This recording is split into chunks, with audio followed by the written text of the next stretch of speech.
Caitlin Clark brings the ball up court and just sits around or moves around or dribbles around the top of the key. And so when you hear Stephanie White start talking about the balls moving baseline to baseline and all this other, she's talking about we're making them defend the entire half court. Caitlin Clark, the way she plays, you defend the top of the key really, really hard, and because she ain't going to the baseline. She's not going to cover the entire half court. She doesn't want to move very far from logo land, and because that's where State Farm wants her and the whole marketing campaign, and it's where Ock and John the Liquidator and all the Indiana Fever fans want her. They want her out there by the logo. They want to see the circus act. Jason Whitlock and Stephanie White want to see them win a championship. That's the only way they're going to shut up the Angel Reese crowd and all these other idiots that she can't win a title. She can't win a title. Well, there's a way she's going to have to play that will help her win a title and will help her build a resume where it will be undeniable that she's the best player in the WNBA and quite possibly the best player in women's basketball history. Glad you said titles, I just cannot agree with that. I just cannot agree with that motion offense stuff. I just can't because we've seen what Kayla can do with the ball in her hand. That is what makes Caitlin Caitlin. Them taking the ball out of her hand is messing up her rhythm. Hence why she's shooting below 30% from logo anyways right now, because they took the ball out of her hands. To me, Stephanie White need to let Caitlin be Caitlin. You want to know why the second half season was so great last year? Because Christy Sides said, you know what, Caitlin, you win. I'm going to just let you do you. And what happened? They went on a winning streak, and they went on to seal their face to make it to the playoffs. You know what? When you mentioned Alessandra, it gave me flashbacks. Because I'm a Redskin fan, right? So he came to the Redskins in, I think, 2006, right? With his 700-page playbook. And he was supposed to make our offense so great. And let me tell you something, man. If you don't have Priest Holmes and you don't have Trent Green, Willie Rowe, Brian Waters, Will Shields, it don't work the three same. Hall of Famers basically on the offensive line.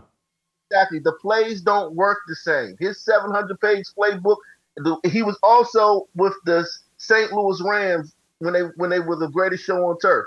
Yeah. That's where he basically got his name as a consultant on that team. So you got to remember, Jason, you know this.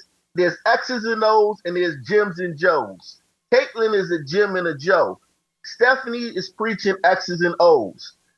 She needs to let the Jims and Joes go because that's what she told us in the press conferences when she was hired. That's what she promised to do. She got here, she rug pulled us, and now we're running this offense that, yes, okay. And when Caitlin's out, Kelsey can go 8 for 24, and you can still win a game. Then the next game, Kelsey she gets 35 points against Chicago without 3 of their starters. Then the next game, she has 8, and people online claiming that she threw the game. And she had she bet on her under. Kelsey Mitchell, this whole that's notion not what happened. She that's did not not what have. happened. Is really. Yeah, let me explain what happened. Let me explain what happened in the last game. Kelsey Mitchell had an off night, recognized it, and did not force offense and let Aliyah Boston, Sophie Cunningham, Ari McDonald, the Chloe Bibby, hey, I'm off tonight. I can see it. I'm going to do less. And then I got sat. She got sat for most of the fourth quarter. Hats off to Stephanie White. It ain't your night. Come sit down over here next to me. There was a self-awareness that I don't have to do it all. It's not my night. She only took like 10 shots for the entire game. But let's don't kid ourselves. She's the highest scoring guard in the WNBA. And she's played every game. You can't take that away from her. No, but Jason, Kelsey Mitchell she's a shooter. She's a scoring machine. She doesn't miss Yeah. 3 shots and say, all right, it's not my night. That's not her mentality. That's what Like, she what is did the other night. She did. Go look at her first quarter. Go look at what Kelsey she Mitchell did got during in the foul game. trouble that game. That's part of the reason why her points was like she that. got into foul trouble late. She got into foul. Go look at when she's actually on the court. She forced nothing. And again, I love Caitlin Clark, but Caitlin Clark forces shots trying to heat herself Kelsey up. Mitchell forces And nothing. Your narrative is that Kelsey Mitchell forces nothing and Caitlin Clark forces. They got 2 different roles.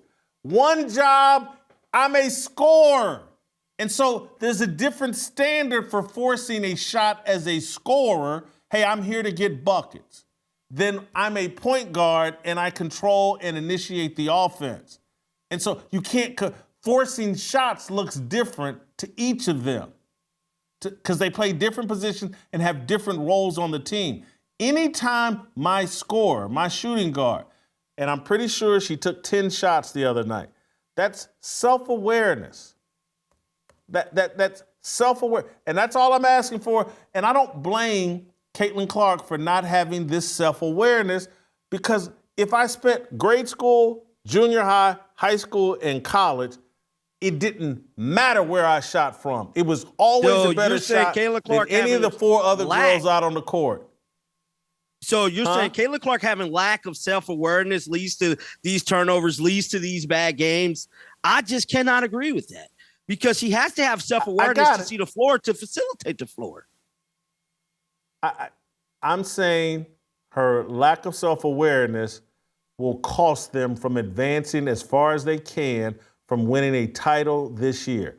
She can be the best player on the best team in the WNBA and help this team win a championship, or she can continue to play like she did at Iowa, and you will love her, fans will line up, everybody's gonna love her to see take the logo threes, but one of these other teams is going to eliminate them from the playoffs, and she'll continue to deal with the knock, and it's a knock. You can't win it, and I think it's stupid, but you can't win a championship with Caitlin Clark. She didn't win one in high school, which is pretty amazing. Now, I gotta say this. Someone that good that didn't win a state championship in high school, that's pretty amazing.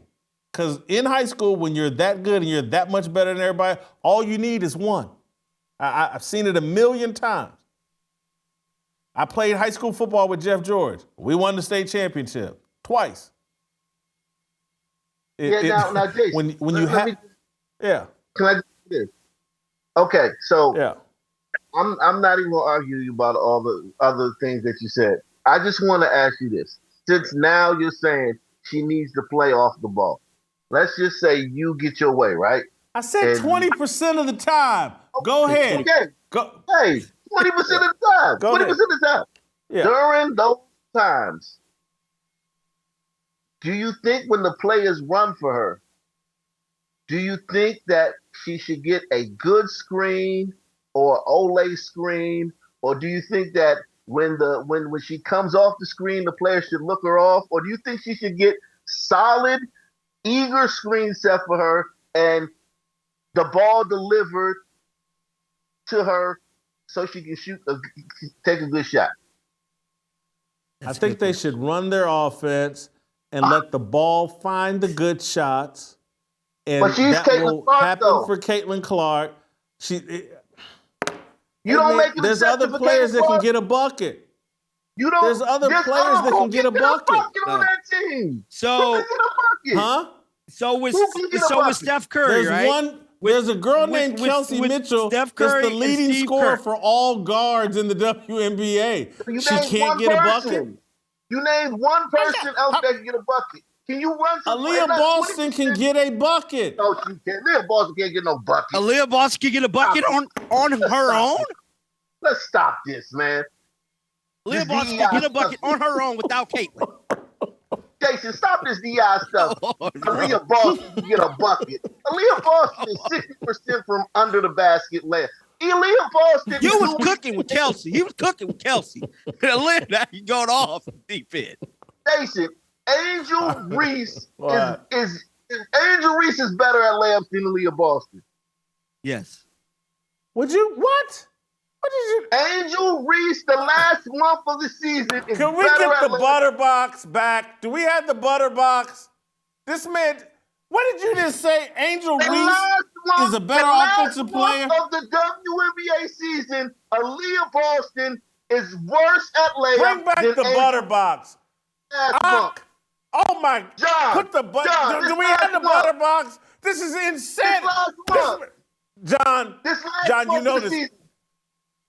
He's on the same drugs as Gilbert Arenas. He's on. John, you gotta agree with me here. This is crazy. The last month, John, the last month. You covered the WNBA. You followed Chicago Sky. The last month of this season, Angel Reese has been playing much better than Aliyah Boston. Way better. Thank you. Angel Reese has been playing better this specific month. We're done. Stop the show. We're done. This is insanity. Like what you saw?